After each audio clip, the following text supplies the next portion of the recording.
ಅದಕ್ಕೆ ಲೂಕನ ಬರೆಸುವಾರ್ತೆಯಲ್ಲಿ ಯೇಸು ಸ್ವಾಮಿ ಹೇಳ್ತಾನೆ, ನೀನು ಯಾರಿಗೆ ಭಯಪಡಬೇಕು ಗೊತ್ತಾ? ನೀವು ಯಾರಿಗೆ ಭಯಪಡಬೇಕು ಗೊತ್ತಾ? ದೇಹವನ್ನು ಕೊಂದು ಆತ್ಮವನ್ನು ಕೊಲ್ಲಲಾರದವನಿಗೆ ಭಯಪಡಬೇಡ.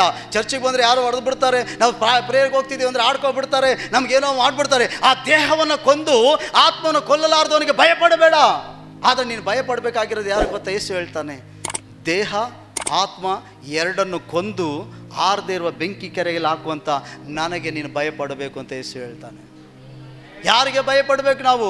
ಮನುಷ್ಯ ನಮ್ಮನ್ನು ಏನಾದರೂ ಹೊಡೆದ್ರು, ಬೈದರು, ಉಗಿದ್ರು ಅಥವಾ ಕೊಂದರು, ಸುಟ್ಟರು ನಮ್ಮ ಶರೀರ ಮಾತ್ರ ಅವನಿಗೆ ಕೊಲ್ಲಕ್ಕೆ ಸಾಧ್ಯ. ಆತ್ಮ ಕೊಲ್ಲಕ್ಕಾಗಲ್ಲ. ಅವನಿಗೆ ಆತ್ಮ ಕೊಲ್ಲಕ್ಕಾಗಲ್ಲ ಮನುಷ್ಯನಿಗೆ.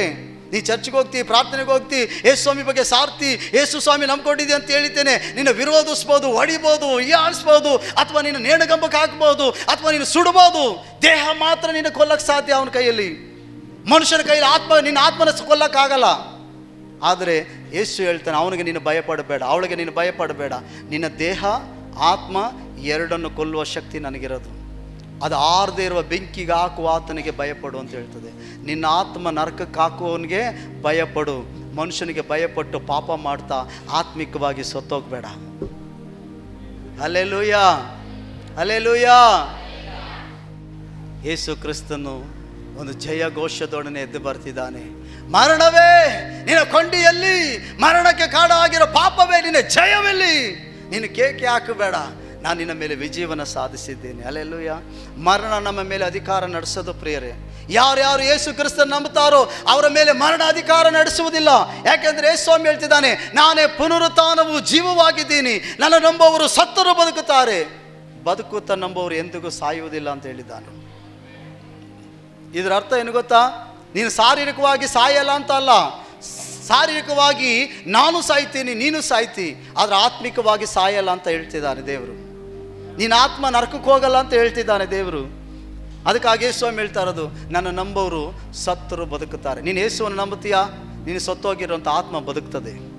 ಎಫೆಸ ಪತ್ರಿಕೆ 2ನೇ ಅಧ್ಯಾಯ ಹೇಳ್ತದೆ, ಕ್ರಿಸ್ತನು ಸತ್ತೋಗಿರುವಂಥ ನಮ್ಮ ಆತ್ಮಗಳು ಕೂಡ ಬದುಕಿಸಿದ್ದಾನೆ ಅಂತ ವಾಕ್ಯ ಹೇಳ್ತದೆ. ನಾವು ಪಾಪ ಮಾಡಿ ಪಾಪ ಕೊಡೋ ಸಂಬಳ ಮರಣ.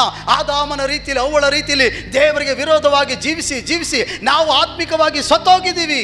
ನೀನೀಗ ಯೇಸುವನ್ನು ನಂಬೋದಾದರೆ, ಆತನ ವಾಕ್ಯವನ್ನು ನೀನು ನಂಬೋದಾದರೆ, ಸತ್ತೋಗಿರೋ ನಿನ್ನ ಆತ್ಮ ಬದುಕ್ತದೆ ನಿನ್ನೊಳಗಡೆ. ಅದೇ ಯೇಸು ಹೇಳ್ತಿರೋದು, ನನ್ನ ನಂಬುವವರು ಸತ್ತರು ಬದುಕುತ್ತಾರೆ ಅಂತ. ಹಲ್ಲೆಲೂಯಾ. ಹಾಗಾದರೆ ಇದರ ಅರ್ಥನ ತಪ್ಪಾಗಿ ತಿಳ್ಕೊಬಾರ್ದು. ಯೇಸು ಸ್ವಾಮಿ ಹೇಳಿದ್ದಾನೆ, ನನ್ನ ನಂಬುವವರು ಸತ್ತವರು ಬದುಕ್ತಾರೆ ಅಂತ. ತಡಿ, ನಮ್ಮ ಚಿಕ್ಕಪ್ಪ ಸತ್ತಾಗವನೆ, ಅವನು ಯೇಸು ಸ್ವಾಮಿ ನಂಬಿದ್ರೆ ಬದುಕ್ತಿದ್ದೇನೋ ಅಂತ ಹೇಳ್ಬಾರ್ದು. ಇಲ್ಲಿ ಹೇಳುವಂಥ ಅರ್ಥ ಏನು ಗೊತ್ತಾ? ಬದುಕಿರುವಂಥ ನಿನಗೆ ನನಗೆ ಹೇಳ್ತಾ ಇರೋದು ಏನು ಗೊತ್ತಾ? ನೀನು ಆತ್ಮಿಕವಾಗಿ ಒಂದು ವೇಳೆ ಸತ್ತು ಹೋಗಿದ್ರೆ, ನೀನು ಆತ್ಮದಲ್ಲಿ ಸತ್ತಿದ್ರೆ, ಒಂದು ವೇಳೆ ಆದಾಮ ಅವಳ ರೀತಿಯಲ್ಲಿ ನೀನು ನನ್ನ ಮೇಲೆ ನಂಬಿಕೆ ಇಡೋದಾದರೆ, ನನ್ನ ವಾಕ್ಯವನ್ನು ನಂಬೋದಾದರೆ, ನೀನು ಮನ ತಿರುಗೋದಾದರೆ, ನೀನು ಪಾಪವನ್ನು ಬಿಡೋದಾದರೆ, ನಾನು ಸತ್ತೋಗಿರೋ ನಿನ್ನ ಆತ್ಮವನ್ನು ಬದುಕಿಸ್ತೀನಿ ಅಂತ ಹೇಳ್ತಿದ್ದಾನೆ. ಹಲ್ಲೆಲೂಯಾ. ದೇವರಿಂದ ತಿರುಗಿ ದೂರ ಹೋಗಿದ್ದೇನೆ. ಚರ್ಚಿಗೆ ವಾರಕ್ಕೂ 15 ದಿವಸಕ್ಕೂ ಇಷ್ಟ ಬಂದಾಗ ಬರೋದು, ಪ್ರಾರ್ಥನೆ ಮಾಡೋದು, ವಾಕ್ಯ ಕೇಳದೇ ಇರೋದು, ವಾಕ್ಯನ ಅರ್ಥ ಮಾಡ್ಕೊಳ್ದೇ ಇರೋದು, ಲೋಕದ ಆಸೆ, ಕಣ್ಣಿನ ಆಸೆ, ಶರೀರದ ಆಸೆಗೆ ಓಡಿ ಆತ್ಮಿಕವಾಗಿ ಸತ್ತೋಗಿರೋರಿಗೆ ಹೇಳ್ತಿದ್ದಾನೆ, ನೀನು ನನ್ನ ನಂಬೋದಾದರೆ ಬದುಕುತ್ತಿ. ಯೇಸುವನ್ನು ನಂಬಬೇಕು. ದೇವರೇ, ನನಗೆ ಅದ್ಭುತ ಆದರೆ ಸಾಕು ಅಂತ ನಂಬಿದ್ದೆ ಅಪ್ಪ, ಕಷ್ಟ ಹೋದರೆ ಸಾಕು ಅಂತ ನಂಬಿದ್ದೆ, ಸಾಲ ಹೋದರೆ ಸಾಕು ಅಂತ ನಂಬಿದ್ದೆ, ಒಳ್ಳೆಯದಾದರೆ ಸಾಕು ಅಂತ ನಂಬಿದ್ದೆ, ಆಡ್ಕೊಳ್ಳೋರ ಮುಂದೆ ನನ್ನ ಕುಟುಂಬ ಕಟ್ಟಲ್ಪಡಬೇಕಂತ ನಂಬಿದ್ದೆ, ನನ್ನ ಮಕ್ಕಳುಗಳು ಉದ್ಧಾರ ಆಗಬೇಕಂತ ನಂಬಿದ್ದೆ.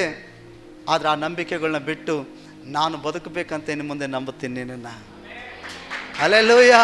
ಯಾವಾಗ ನೀನು ಮನ ತಿರುಗ್ತಿರೋ, ಯಾವಾಗ ನೀವು ಒಪ್ಪಿಸಿಕೊಟ್ಟು ದೇವರ ಬಳಿ ಪ್ರಾರ್ಥಿಸ್ತಿರೋ, ಪಾಪಿಯಾಗಿದೆ, ಪೋಲಿಯೋ ಆಗಿದೆ, ಸತ್ತವನಾಗಿದೆ, ಆತ್ಮಿಕದಲ್ಲಿ ಪ್ರಾರ್ಥನೆ ಮಾಡುವಾಗ ಪ್ರಸನ್ನತೆ ಇಲ್ಲ, ಪ್ರಾರ್ಥನೆ ಮಾಡ್ತಾ ಇದ್ದೀನಿ ದೇವರ ಆತ್ಮನ ನಡೆಸುವಿಕೆ ಇಲ್ಲ, ಪ್ರಾರ್ಥನೆ ಮಾಡ್ತಿದ್ದೀನಿ ದೇವರ ಭಯ ಇಲ್ಲ,